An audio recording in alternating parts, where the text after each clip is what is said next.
Oui, ma soeur. Oui, en fait, au début de la réunion, j'avais élevé la voix pour prier. Après, il y avait des phrases où j'avais dit au Seigneur de nous montrer comment prier, comme les anges prient au ciel. Alors, quand je crois que c'était Frère Georges qui était en train de prier, alors le Seigneur m'a mis des paroles dans ma bouche et j'ai commencé à prier. Je dis Hosanna, il me dit voici comment on prie au ciel. Donc c'était que les Hosanna, Alléluia, gloire à celui qui vit au siècle de siècle. Donc c'était seulement ça. Donc je n'arrivais pas à faire sortir d'autres paroles. C'était seulement ça. Louange, gloire. Donc c'était vraiment la réalité ici avec moi. Alors quand vous avez commencé à prêcher, la question là, en fait c'est le Saint-Esprit qui m'a donné ça. C'est pas venu à hasard. C'est vraiment l'Esprit de Dieu qui m'a poussé. C'est lui qui m'a donné ça. Après, je l'ai donné et j'ai reçu les explications pour ça. Donc pour ça, j'ai dit vraiment au Seigneur, merci, merci, merci qui m'a parlé. Vraiment que son nom soit loué, non seulement à moi, mais à nous tous, parce qu'il a donné ça au moment où nous sommes en réunion. Donc ça concerne tout le monde. C'est ça que je voulais dire. Amen. Amen. Gloire à Dieu. Amen. Amen.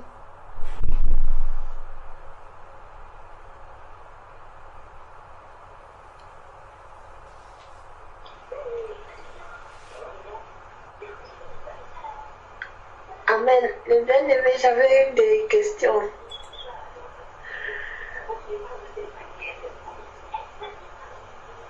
Ok, vas-y ma soeur. En fait, c'est surtout survenu lors de ma méditation. Et en fait, c'est après, lorsque j'ai fini ma méditation, en fait, que j'ai vu qu'au cours de ma méditation, j'avais abordé en fait plusieurs points. Déjà, au tout début, lorsque je commençais justement à prendre du temps à la parole du Seigneur, je me suis retrouvée en fait à Osée justement chapitre 1 verset 2 et effectivement lorsque j'ai relu dans ma mémoire en fait je connaissais en fait ce verset là en question, mais après en fait c'était comme si je connaissais en fait ce verset en particulier, mais je l'avais déjà lu, mais après là il m'a sauté aux yeux en fait. Donc le Osée chapitre 1 verset 2.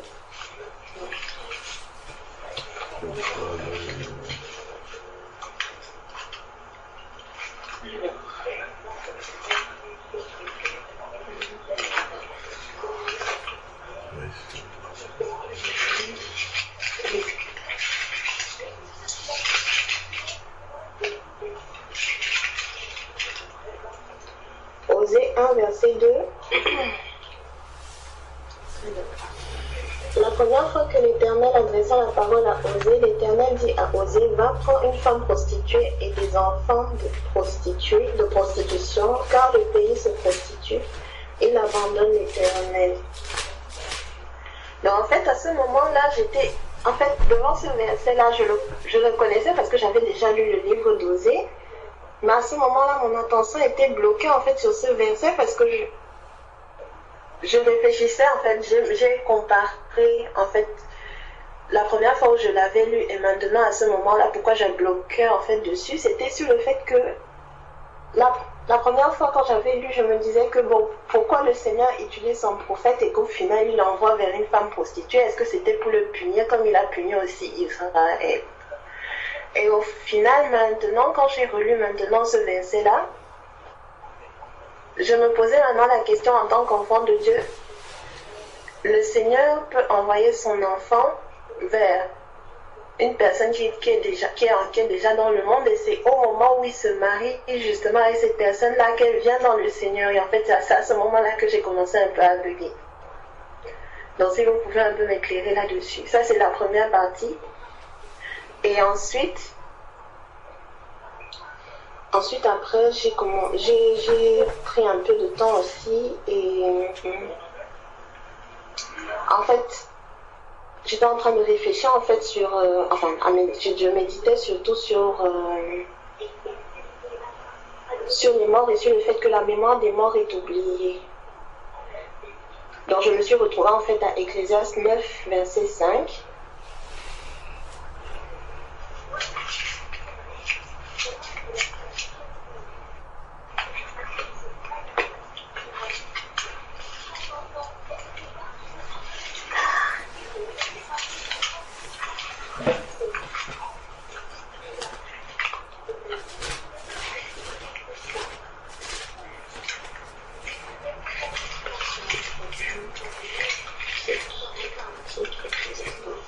Ecclésiaste 9, verset 5, qui dit les vivants en effet savent qu'ils mourront, mais les morts ne savent rien. Il n'y a pour eux plus de salaire puisque leur mémoire est oubliée. Et en fait, je me posais la question, ensuite je me posais la question, pourquoi en fait ce verset est là, puisque lorsque je suis après retournée dans Luc 16, verset 24 à 29, je vois que le riche homme, en fait, il se souvenait de sa famille. Donc je me disais que à ce moment-là que je ne comprenais plus très bien, donc je voulais vous demander quelques éclaircissements aussi là-dessus, par rapport à ça. Parce que je comprends les versets séparément, mais après les deux maintenant, je n'ai... Donc voilà un peu.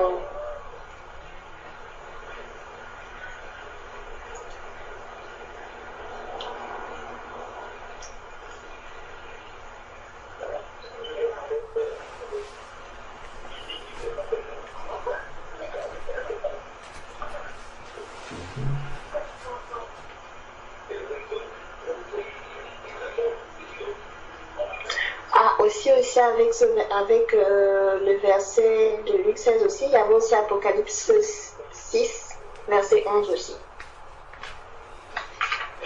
Je te trouve ça.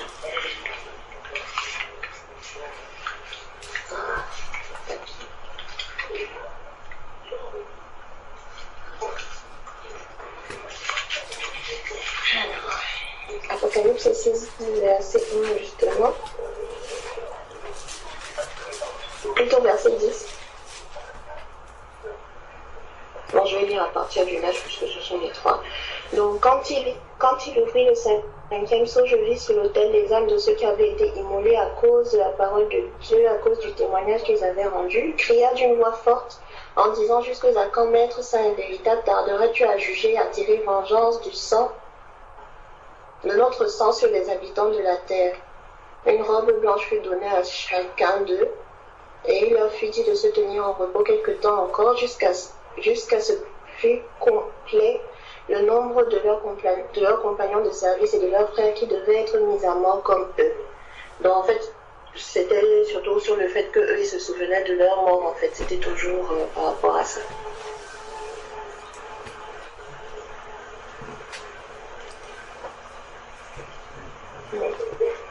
Amen.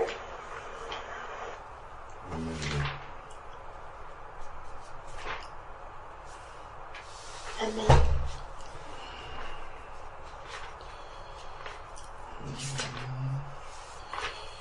Ecclésiaste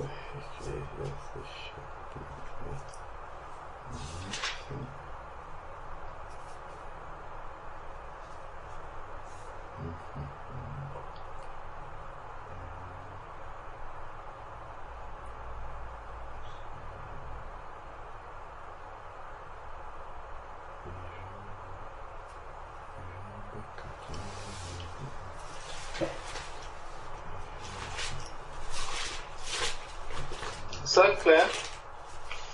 Oui. Oui, s'il te plaît, est-ce que tu peux reprendre un peu la question que tu as posée s'il te plaît? Osée 1, verset 2, en fait, mon interrogation, c'était sur le fait que le prophète ait pris directement la prostituée en mariage. Et que après, je me suis dit que bon, en déduction, ça veut dire que c'est dans le mariage qu'elle est devenue enfant de Dieu en fait. Si j'ai mal compris. C'est surtout pour la compréhension.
Allô?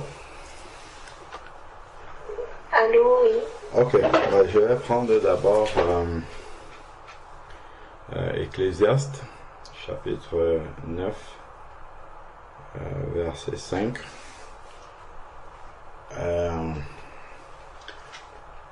C'est vrai qu'effectivement, lorsqu'on met en regard Luc chapitre 16, donc l'histoire de Luc chapitre 16, verset, je crois, 19 à 31, l'histoire du riche et Lazare, on voit que le riche a toute sa mémoire. Apocalypse chapitre 6, verset 10, on voit aussi que les martyrs ont bien leur mémoire. Donc, ce qui conduit en fait à ne pas se mélanger les pinceaux dans ce verset-ci, parce que la Bible ne peut pas se contredire. Donc certainement il y a une manière différente dont il faut comprendre ce passage. Donc il est écrit: les vivants en effet savent qu'ils mourront. Bon, déjà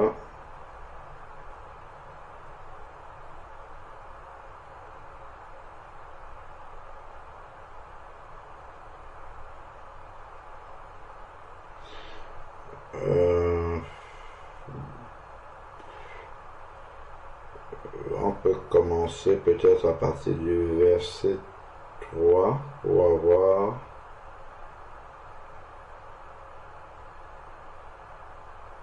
un peu plus d'éléments sur le contexte. J'essaie de voir si c'est judicieux de monter plus haut. Bon, le verset 3. Donc, voici un mal parmi tout ce qui se fait sous le soleil, c'est qu'il y a pour tous un même sort. Et aussi le cœur des humains est rempli de mal, et la démence est dans leur cœur pendant leur vie, après quoi ils vont chez les morts. En effet, celui qui est associé à tous les vivants peut avoir confiance, et même un chien vivant vaut mieux qu'un lion mort. Un chien vivant vaut mieux qu'un lion mort. Ensuite, maintenant, il dit, les vivants, en effet, savent qu'ils mourront.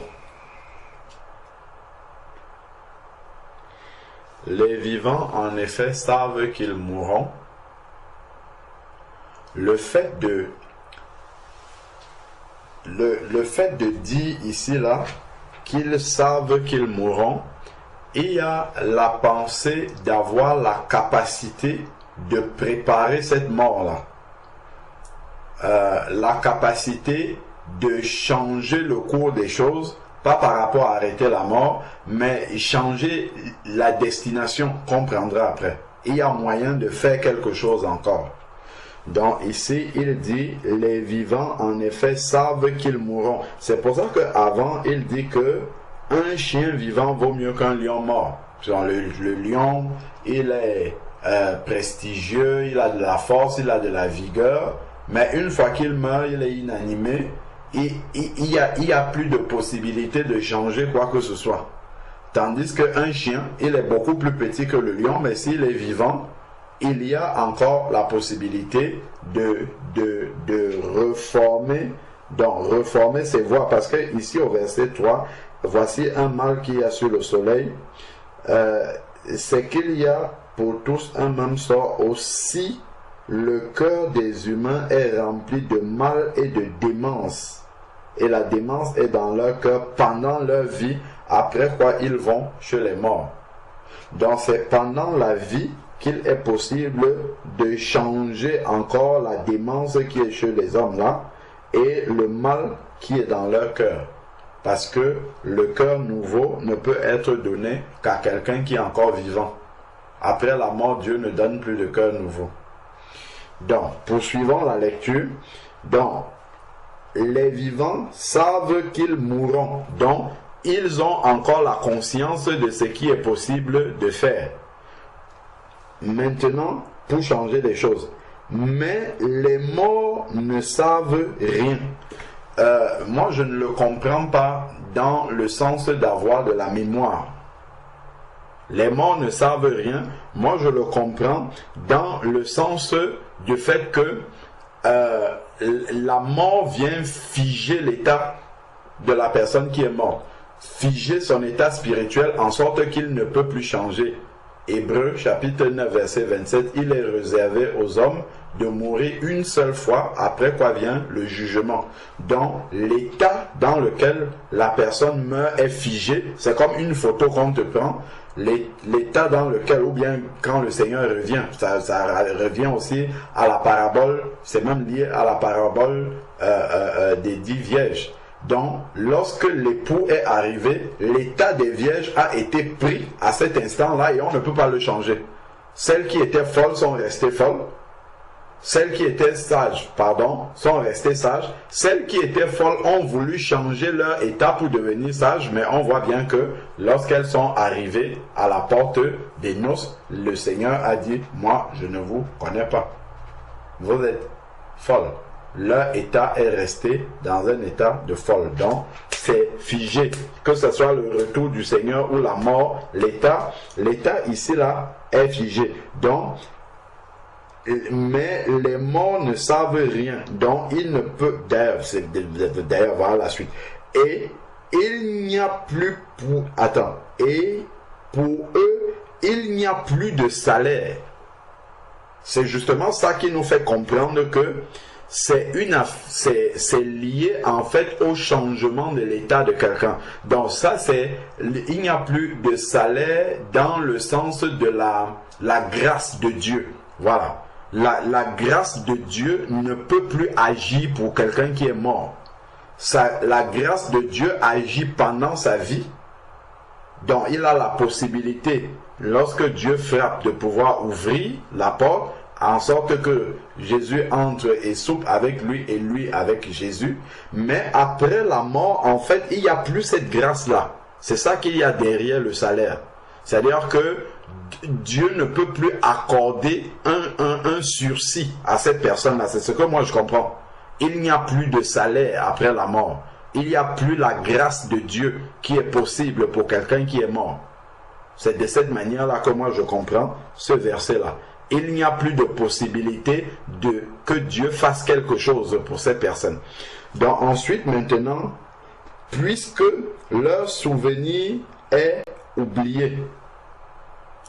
Puisque leur souvenir, ce n'est pas le souvenir dans la pensée, est oublié, c'est puisque leur souvenir est oublié, leur amour, leur haine, leur jalousie ont déjà péri. C'est-à-dire que l'amour, la haine, la jalousie et tout ça ne peuvent plus être en action dans le monde des vivants de manière à bonifier de manière à bonifier, si on peut parler du casier judiciaire spirituel de la personne. C'est-à-dire que l'amour de la personne est ce qui peut attirer la grâce de Dieu sur toi. L'amour, par exemple, va attirer la grâce de Dieu. La haine va alourdir le châtiment. La jalousie va alourdir le châtiment de Dieu. C'est-à-dire que, en fait, ces personnes-là, par leur amour, par leur haine, par leur jalousie, en fait, elles ne peuvent plus manifester ça pour changer le jugement qui arrive à la fin. Parce que ce jugement-là est prononcé une fois que la personne meurt. Il est réservé aux hommes de mourir une seule fois, après quoi vient le jugement, et ça c'est figé. Donc la personne ne peut même plus manifester de l'amour, la personne ne peut même plus manifester de la haine, la personne ne peut même plus manifester de la jalousie, parce que tout cela est figé, c'est pris dans la photo de la personne spirituelle. C'est une photo spirituelle de la personne qui est faite au moment où elle est morte. Et donc son amour va rester figé. Donc si sur une échelle de 10, elle avait atteint 4 sur 10, dans l'amour ça resterait à 4 sur 10. Une fois qu'elle est morte, elle ne peut plus augmenter cet amour-là dans l'échelle de l'amour et s'approcher de 10 ou de 8 ou de 9. C'est fini, ça reste à 4. Ainsi de suite. La haine, si elle avait atteint, je ne sais pas moi, je prends le cas pessimiste, si elle avait atteint 9 sur 10 dans la haine, elle ne pourra plus se racheter, demander pardon par exemple à Dieu. Ça ne sera plus possible de ramener le curseur un peu en avant et un peu en arrière, et la jalousie pareillement. Donc tout cela a péri, c'est figé. Donc péri, ça veut dire que quand quelque chose périt, c'est que c'est mort en fait. Ça ne peut plus changer d'état. Son état est figé. C'est comme ça que je comprends le verset. Donc ensuite, maintenant, voilà. Ils n'auront, d'ailleurs, c'est même ce qu'on voit après, ils n'auront plus jamais aucune part dans tout ce qui se fait sous le soleil. Parce que justement, leur amour, leur haine, leur jalousie, tout cela est déjà arrêté. Ils ne pourront plus revenir dans le monde, dans ce qui se fait sous le soleil, c'est ce qui est valable pour les vivants. Ils ne peuvent plus revenir parmi les vivants pour manifester de l'amour, ou pour avoir de la haine, ou pour avoir de la jalousie. C'est pour ça qu'ils n'auront plus jamais part à ce qui se fait sous le soleil.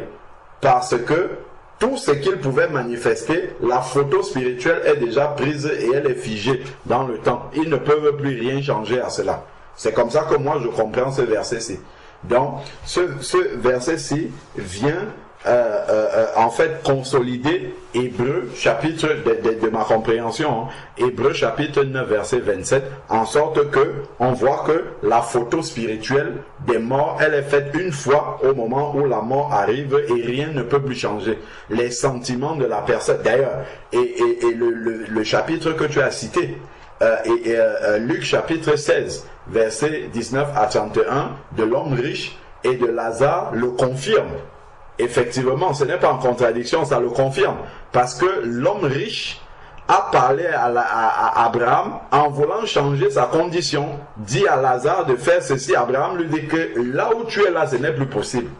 Et quand l'homme riche a compris, effectivement, que pour moi, là, la discussion que je suis, les négociations que je suis en train d'entamer avec Abraham est en train de me dire que de mon vivant, voilà, justement, quand tu étais vivant, tu as eu tes biens.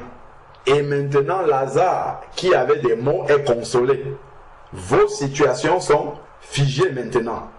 Il n'y a plus moyen de changer quoi que ce soit. Et d'ailleurs, entre vous et nous ici, il y a un abîme, en sorte que nous ne pouvons pas traverser pour venir vers vous, et vous ne pouvez pas traverser pour venir vers nous. Donc ta situation est figée, ta situation ne peut plus bouger. Parce que ton amour, ta haine, l'amour qu'il aurait dû manifester à ses frères, l'homme riche, lorsqu'il était vivant, il ne l'a pas fait. Et c'est maintenant du séjour des morts qu'il veut encore manifester l'amour, même au travers de Lazare. En disant, renvoie Lazare sur la terre, pour que Lazare aille dire à mes frères que je suis dans un lieu ici où il ne faut pas qu'ils viennent. Abraham lui dit, ça là, ce n'est pas possible. Ils ont Moïse et les prophètes. Donc même ton amour là, étant dans le séjour des morts, ton amour ne peut plus aller rencontrer tes frères qui sont là-bas. Voilà par exemple un passage dans Luc chapitre 19 là, chapitre 16, verset 19 à 31 sur l'homme riche et Lazare, qui détruit l'enseignement catholique qui dit que les morts peuvent prier pour nous, les vivants. Ça, c'est un passage qui détruit cet enseignement-là. Là où on prie les saints qui sont morts, on dit prier pour nous, je ne sais pas moi, saint ceci qui est déjà décédé, prier pour nous. Ça ne tient pas. Puisque l'homme riche a voulu demander à Abraham de faire exaucer quelque chose sur la terre en envoyant Lazare pour aller faire quelque chose. Abraham lui a dit que ça là, ce n'est pas possible. Parce que toi, tu es mort. Ton travail, tu devais le faire de ton vivant. S'il fallait manifester l'amour à tes frères, s'il fallait, entretenir ou établir une relation avec Dieu et l'entretenir, avoir une intimité avec Dieu, c'est de ton vivant qu'il fallait faire. Maintenant, là où tu es là, c'est fini. Ton amour que tu veux manifester là, c'est terminé. La compassion que tu veux manifester vis-à-vis de tes frères, c'est fini.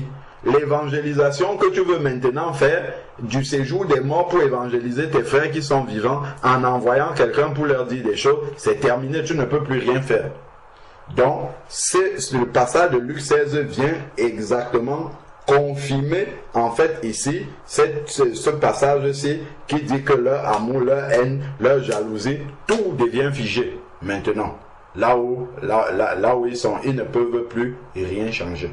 Donc, voilà comment moi je le comprends. Et puis de l'autre côté, pour ceux qui sont vivants aussi,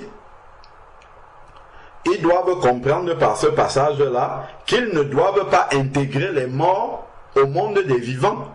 Par exemple, commémorer les 10 ans de la mort de quelqu'un, comme on peut voir partout, ce que chez certains Africains, on appelle les funérailles. On fait ça 5 ans après, 10 ans après, 1 an après, ainsi de suite. Ça, c'est pour essayer de réveiller la mémoire du mort, ramener le mort dans le monde des vivants, pour faire encore, certains appellent ça culte d'action de grâce à la mémoire de telle personne. Non, ce verset-ci dit, c'est terminé. Ils n'auront plus part à ce qui se fait sous le soleil.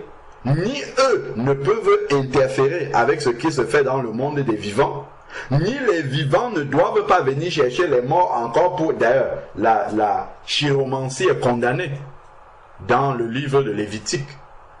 Qu'on ne trouve chez toi personne qui invoque les morts. C'est pour ça d'ailleurs que Saül a péri de la manière dont il a péri. Parce qu'il était parti consulter justement les morts, faire revenir Samuel pour entendre des conseils de la part de Samuel. Il est allé consulter une chiromancienne. Donc, voilà un peu, le monde des vivants et des morts est totalement séparé.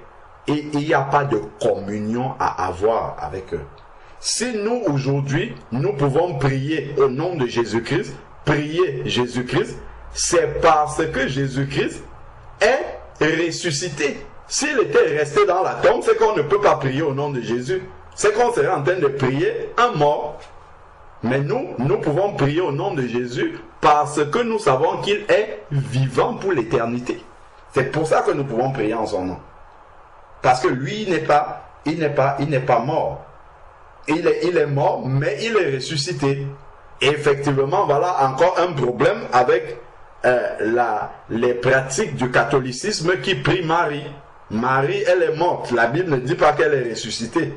Donc on ne peut pas prier quelqu'un qui est mort, puisqu'on voit bien dans l'histoire de Luc 16 que le riche n'a pas pu intercéder auprès d'Abraham, qui serait un saint aussi pour les catholiques. Si on veut voir les saints, il n'a pas pu intercéder auprès d'un saint qui serait Abraham pour qu'il agisse sur la terre. Et ça, ce n'était pas possible.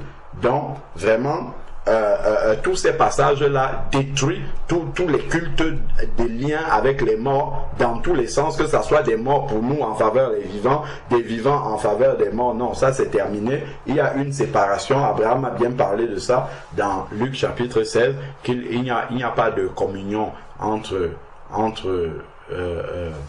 le monde des vivants et le monde des morts, qu'ils écoutent Moïse et les prophètes, c'est-à-dire la parole de Dieu qui est prêchée. Elle est prêchée par ceux qui sont vivants, encore à d'autres vivants. C'est avec ça qu'ils doivent se débrouiller pour ne pas venir dans le séjour des morts. Pas se débrouiller, mais obéir à cette parole-là pour ne pas venir dans le séjour des morts. Donc voilà comment moi je comprends ce passage d'Ecclésiaste chapitre 5, chapitre 9, verset 5 au verset 6. Amen. Amen. Parce que aussi, j'étais arrivée à 1 Samuel 28, justement, du verset 13 à 19, et je me posais la question sur est-ce que c'était vraiment Samuel qui était apparu à Saül lorsqu'il a justement interrogé cette femme qui pratiquait justement ces pratiques interdites-là. Et je me disais que donc, le Seigneur a permis que l'on puisse en fait utiliser Samuel, ou alors c'était alors un démon qui avait pris l'image de Samuel. En fait, là c'était aussi une autre question aussi qui était survenue. Amen. On avait déjà eu à faire un partage dans une veillée ici sur ce passage-là où on l'avait décortiqué parce que la parole de Dieu ne se contredit pas. Donc, ce qu'on avait compris en résumé, effectivement, puisque justement par rapport au passage de Luc chapitre 16, verset 19 à 31 de l'homme riche et Lazare, les morts ne reviennent pas, les morts ne peuvent pas être appelés comme ça, venir donner un message et repartir, puisque l'homme riche est bien resté dans la terre, et puis on n'a pas vu un mort revenir comme ça pour donner un message et puis repartir. Si ce n'est peut-être la puissance de Dieu qui manifeste une résurrection, ça c'est autre chose ça. Mais vraiment un mort qu'on appelle comme ça, du séjour des morts qui monte, qui donne un message et qui repart, ça c'est la sorcellerie, ça ce n'est pas l'œuvre de Dieu, c'est la chiromancie. Dieu ne peut pas interdire quelque chose qu'il utilise lui-même. Et la Bible nous dit bien que le diable se déguise en ange de lumière. Le diable peut prendre l'apparence de n'importe qui, il peut prendre la voix de n'importe qui, et puis pour venir pour donner un message. Donc, Saül est tombé dans le péché, déjà. Nous savons que le péché nous connecte au diable. Aller consulter une chiromancienne, d'ailleurs, il a dû se déguiser pour aller le faire. Donc, il est parti dans les ténèbres pour pouvoir accomplir ce péché-là qui pour accomplir ce péché. Et donc, en accomplissant le péché, ben, ça te connecte au diable, ça donne le droit au diable de venir s'introduire dans ce que tu es en train de faire là. Donc le diable effectivement est venu, la chiromancienne a appelé, elle dit je vois quelqu'un qui monte comme un dieu. C'est ce qui est écrit dans 1 Samuel. Et là, justement, ben ça c'est le diable, en fait, qui est en train de monter sous la forme d'un démon qui prend l'apparence de Samuel, qui va avoir la voix de Samuel et qui va donner un conseil qui ressemble à celui de Samuel. De la même manière qu'on peut voir dans Acte 16, la femme qui était animée d'un esprit de python dit la vérité. Dit des choses qui sont censées. Ces hommes sont des hommes qui sont envoyés par Dieu, qui annoncent le salut. Mais il a fallu le discernement de Paul pour comprendre que non. Cette femme-ci, elle le dit animée d'un esprit de python. Il ne s'est pas arrêté à ce qu'elle est en train de dire en se disant non, c'est vrai, nous sommes des hommes de Dieu, nous annonçons la voie du salut, ce qu'elle dit c'est la vérité, donc c'est bon. Non, il ne s'est pas limité à ça. Il a sondé l'esprit qui était derrière. Est-ce que cet esprit-là est conforme à la parole de Dieu? Et puis il a discerné que non, là c'est un autre esprit qui est en train de parler et il a chassé cet esprit-là. Donc de la même manière, lorsque nous regardons le passage où il est dit que la dame a fait remonter Samuel et que nous examinons avec les autres versets de la parole de Dieu, notamment Hébreux chapitre 9 verset 27 qui dit qu'il est réservé aux hommes de mourir une seule fois, après quoi vient le jugement. On voit que ce n'est pas compatible avec ce verset là. On sait que le diable se déguise en ange de lumière. On sait que le diable a même parlé dans la bouche de Pierre lorsque Jésus lui a dit arrière de moi Satan. On comprend jusqu'à quel point le diable est capable de se déguiser. C'est vraiment on disait le champion du déguisement. Hein. C'est quand on regarde dans l'Apocalypse, il essaye d'imiter Dieu dans tous les détails. Dans tous les détails. Il va venir s'incarner dans un homme qui est l'homme impie, qu'on appelle la bête. Il va essayer d'imiter le Saint-Esprit au travers du faux prophète. Il essaye de faire tout ça comme ça là pour imiter Dieu, manifester le Père, le Fils, l'Esprit, ainsi de suite. Le diable essaye de tout imiter. Donc, voilà un peu ce qu'on peut dire là-dessus. Samuel n'est jamais revenu. Amen. Amen. Amen.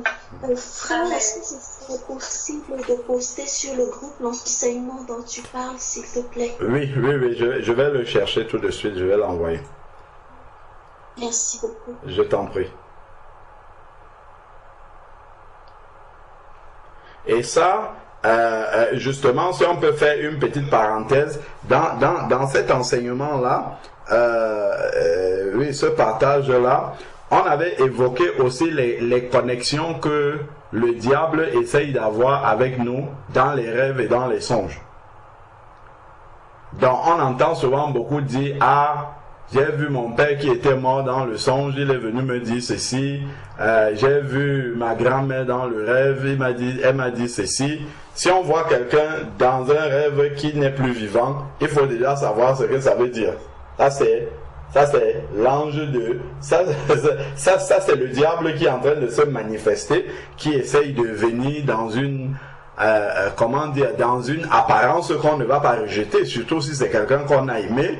Là, les sentiments vont être là, on va se dire, ah, tiens, voilà, cette personne-là, elle était décédée, elle m'a beaucoup manqué, gloire à Dieu qui m'a remis en connexion avec cette personne-là, donc c'est bon. Et quand le diable voit qu'on prend plaisir à ça, il commence à nous visiter régulièrement. C'est comme ça que les gens commencent à, je ne sais pas moi, à se fier à des démons en disant que, en fait, ils sont connectés, que des personnes qui sont parties viennent leur parler. Alors que ça, on ne voit pas ça dans la parole de Dieu. On ne voit pas des morts en train de venir donner des révélations à des prophètes ou à des... Abraham est mort, on n'a jamais vu Abraham venir dans un songe parler à Isaac pour lui donner un conseil. C'est Dieu qui parle directement à Isaac. Pareillement, quand Isaac est mort, il n'est jamais revenu en songe à Jacob pour lui parler. Pourtant, Jacob a eu beaucoup de songes, mais c'est Dieu qui venait directement parler à Jacob parce que Dieu est vivant éternellement. Donc, on n'a jamais vu ces manifestations-là dans la parole de Dieu. Donc, ça, c'est vraiment démoniaque, en fait. Et justement, avec les pratiques du catholicisme de prier les saints, prier les morts, tout ça, ça ramène un esprit de mort et ça nous met en connexion avec les morts et ça favorise ce type de, ce type de situation où on va être visité dans nos songes, dans nos rêves par des morts. Donc, et puis, ça nous met en connexion directe avec des démons parce que la parole de Dieu ne parle pas de mort selon la Bible qui reviennent pour communier avec les vivants, que ce soit pour donner des conseils ou bien ainsi de suite, apporter des révélations. Donc ça, il faut vraiment s'en méfier. Donc pendant qu'on y est, on peut dire effectivement que à Lourdes là-bas, on dit que Marie est apparue là-bas. J'en discutais avec une connaissance de la famille qui était passée ici, qui a fait quelques jours et qui est partie à Lourdes. Je lui demandais qu'est-ce que tu allais faire là-bas. Il me disait que oui, voilà, Marie était apparue. Je dis, toi tu étais là-bas, tu l'avais vu apparaître là. Non, c'est Sainte Bernadette qui l'avait vu. J'ai dit, mais attends, Marie elle est dans la tombe. Comment tu peux voir quelqu'un qui est dans la tombe là-bas? Effectivement, c'est un démon qui se manifeste comme ça, mais comme déjà à la base, ils ont accepté les prières pour les morts, donc ils sont dans un culte de mort et se connectent justement à cet esprit de mort là. Et là maintenant, il va avoir des apparitions démoniaques comme ça, qu'on va attribuer, on va dire voilà Marie là-bas. Voilà Marie, la mère de Dieu, comme ils disent, qui est apparue. Ça favorise ce genre de choses. Alors que si, par la parole de Dieu, ils avaient accepté déjà qu'il n'y a pas cette communion, là on ne pourrait pas avoir un endroit comme Lourdes. Ben, le diable va se manifester, hein. Il va aller là-bas, il va guérir des personnes, il va faire des miracles, il va faire des choses. La Bible nous dit que la manifestation de l'impie, c'est écrit dans 2 Thessaloniciens. On peut lire, allons lire, c'est mieux de dire en lisant. 2 Thessaloniciens chapitre 2. Parce que justement, je discutais avec cette connaissance de la famille qui me disait mais il y a des guérisons là-bas, je lui disais qu'attention, il y a des guérisons, gloire à Dieu. Dieu peut guérir partout, même quelqu'un qui est dans l'erreur parce qu'il est bon, mais je ne suis pas certain que toutes les guérisons que nous voyons là-bas sont des guérisons de Dieu. Regardons ce qui est écrit ici, 2 Thessaloniciens chapitre 2 verset 9.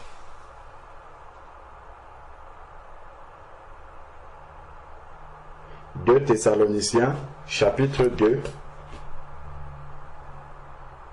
2 Thessaloniciens, chapitre 2, verset 9. Je suis en train de chercher un autre verset.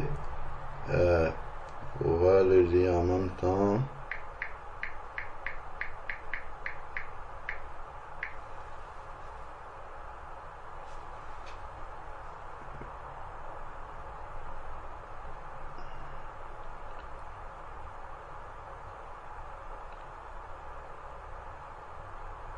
Voilà.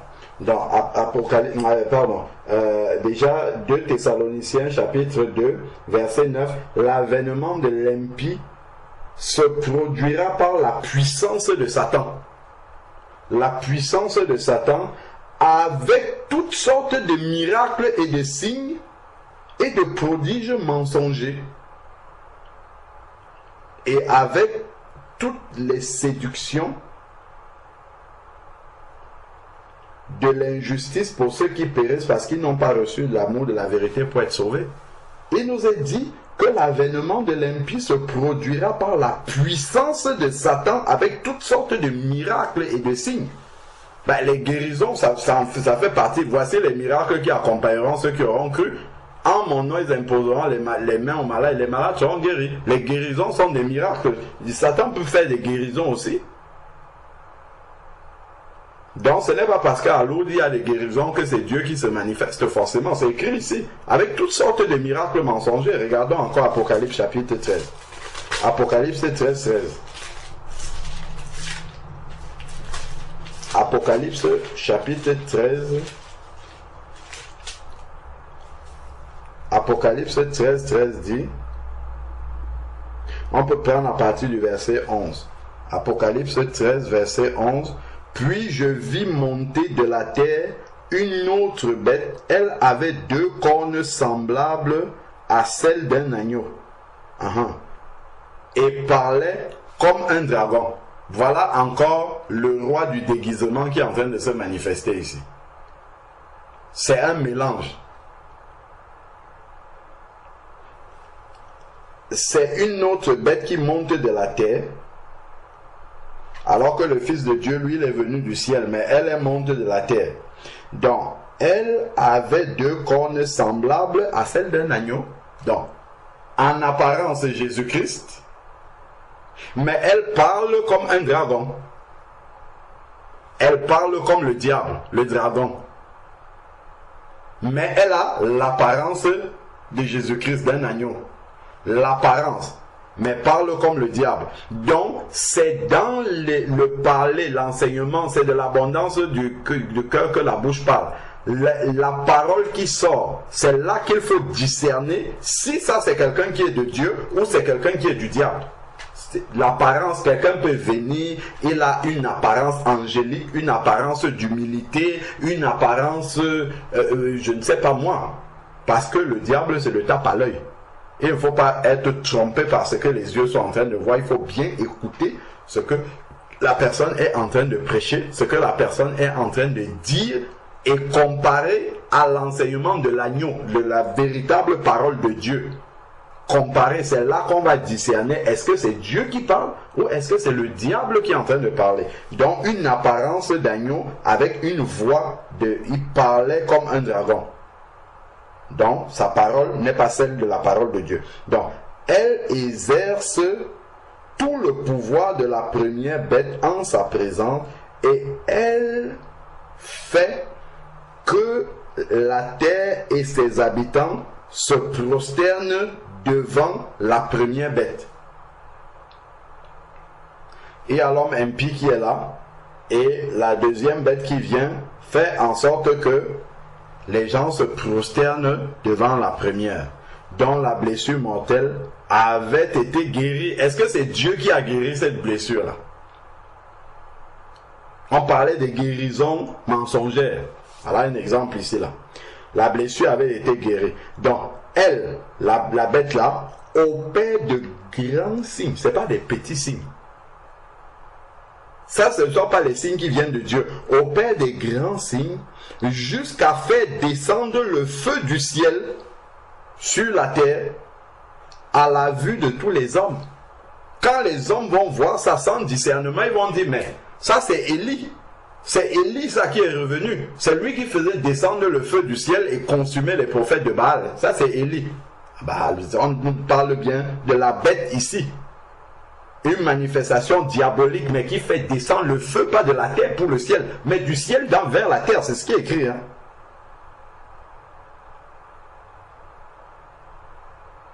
Elle opère de grands signes jusqu'à faire descendre le feu du ciel sur la terre.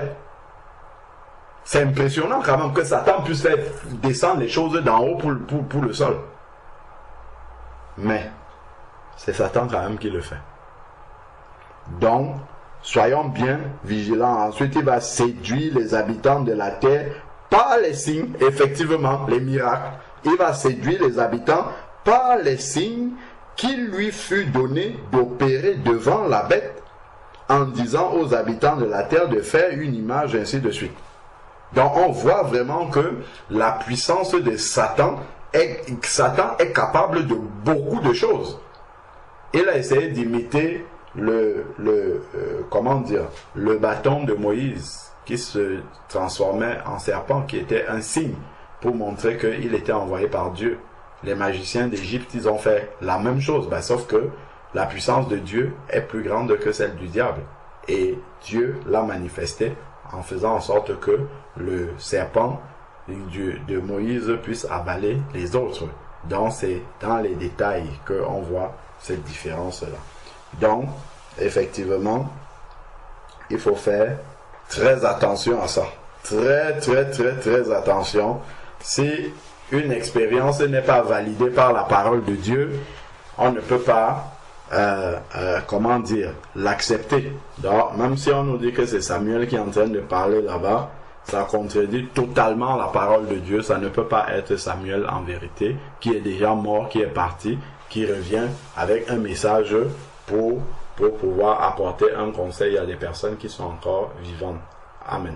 Et d'ailleurs, la preuve c'est que Saül après a été condamné pour cela. La Bible nous en parle clairement. Donc, le Seigneur ne peut pas condamner Saül par rapport à ça, alors que c'est lui qui a fait monter Samuel pour lui parler. Ça serait contradictoire. Amen.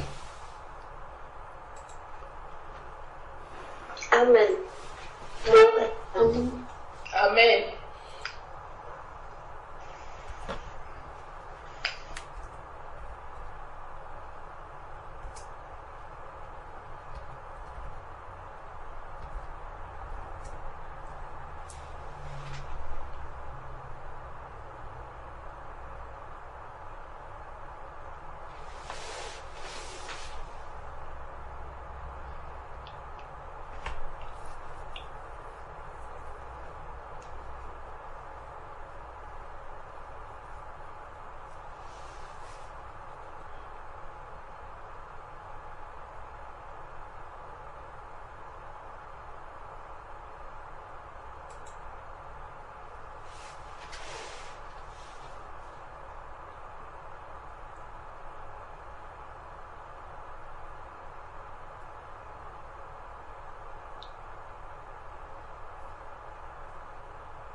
Ta parole est une lampe à mes pieds, oh Jésus, tu éclaires tous les jours mon sentier.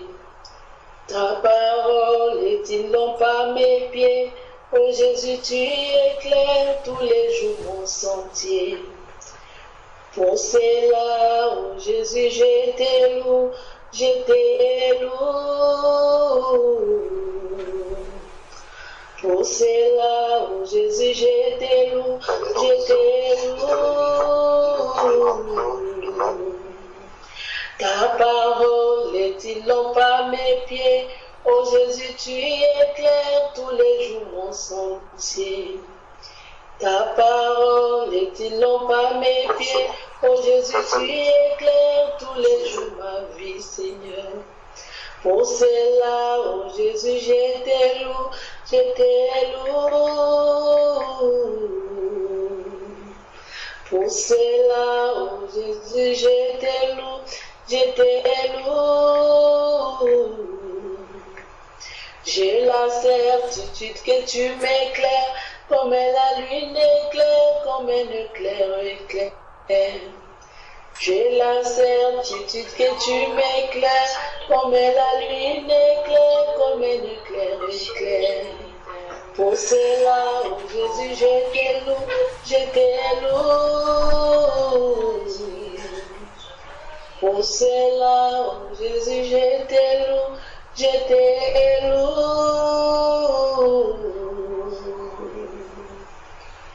Amen. Amen. Amen. Amen. Amen.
Amen.